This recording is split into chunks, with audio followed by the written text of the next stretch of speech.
ಲೋಕಸಭೆಗೆ ಸಿದ್ಧವಾಗಬಹುದಾ ಇವತ್ತು?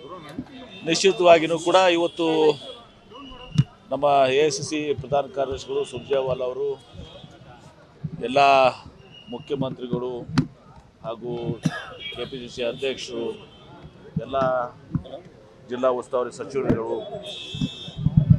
ಸಚಿವರುಗಳು ಹಾಗೂ ಶಾಸಕರು ಜಿಲ್ಲಾ ಕಾಂಗ್ರೆಸ್ ಕಮಿಟಿ ಅಧ್ಯಕ್ಷರು ಮತ್ತು ಪ್ರಮುಖವಾದಂಥ ಎಲ್ಲ ಪದಾಧಿಕಾರಿಗಳ ಸಭೆಯನ್ನು ಕರೆದಿದ್ದಾರೆ.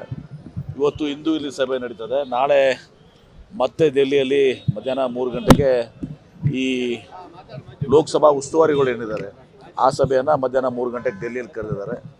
ಇದಾದಮೇಲೆ ಅಲ್ಲಿ ಮೀಟಿಂಗ್ ಆಗ್ತದೆ. ಬಹುಶಃ ಅಲ್ಲಿ ಒಂದು ಹಂತಕ್ಕೆ ಇವತ್ತೊಂದು ದಿವಸ ಬ್ರಾಡರ್ ಪರ್ಸ್ಪೆಕ್ಟಿವ್ ಬಹುಶಃ ಇವತ್ತು ನಾಳೆ ಬಂದ್ಬಿಡ್ತದೆ. ಸರ್, DCM ವಿಚಾರಕ್ಕೆ ಮಲ್ಲಿಕಾರ್ಜುನ್ ಖರ್ಗೆ ಅವರು ಈ ರೀತಿ ಎಲ್ಲ ಚರ್ಚೆಗಳನ್ನು ಮಾಡಬಾರ್ದು ಅಂತ ಹೇಳಿ ನೋಡಿ, ಚರ್ಚೆ ಯಾರು ಮಾಡ್ತಾ ಇಲ್ಲ.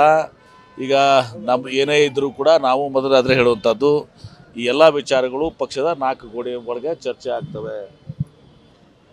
ಸಚಿವರುಗಳ ಸ್ಪರ್ಧೆ ಬಗ್ಗೆ ಕೆಲವು ವಿಚಾರ ಕೇಳಿ ಬರ್ತಾ ಇದೆ. ನೋಡಿ, ಹೈಕಮಾಂಡ್ ಇವತ್ತು ದಿವಸ ಏನು ಸರ್ವೆ ಮಾಡ್ತದೆ, ಜನರ ಅಭಿಪ್ರಾಯಗಳನ್ನ, ಶಾಸಕರ, ಅಲ್ಲಿಯ ಸ್ಥಳೀಯ ಎಲ್ಲ ಮುಖಂಡರ, ಅಲ್ಲಿಯ ಸಚಿವರ ಅಭಿಪ್ರಾಯನ ತಗೋತಾರೆ.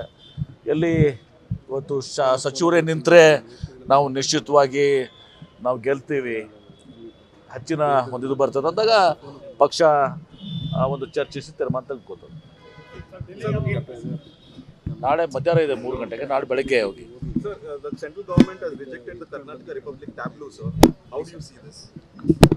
See, that should not happen. All states have got their own heritage, history, and it should be respected. So, rejecting a tabloid of any state, not only Karnataka, any state, and to tell their own heritage and culture should be respected, and this should not be repeated, and it's a very sad moment which has happened over there. So the chief minister ನೋಡಿ, ವಿಜೇಂದ್ರ ಅವರು ಯಾವ ಸಚಿವರು ಕೂಡ ಅಲ್ಲ, ಯಾವ ಅಧಿಕಾರಿನೂ ಅಲ್ಲ. ಅವರು ವಿಜೇಂದ್ರ ಒಬ್ಬ ಪಕ್ಷದ ಅಧ್ಯಕ್ಷರು. ವಿಜೇಂದ್ರ ಅವ್ರಿಗೆ ಅಷ್ಟು ಕಾಳಜಿ ಇದ್ರೆ ಹೋಗಿ ಅದನ್ನ ಅಪ್ರೂವ್ ಮಾಡಿಸ್ಕೊಂಡು ಬರಬೇಕಾಗಿತ್ತು.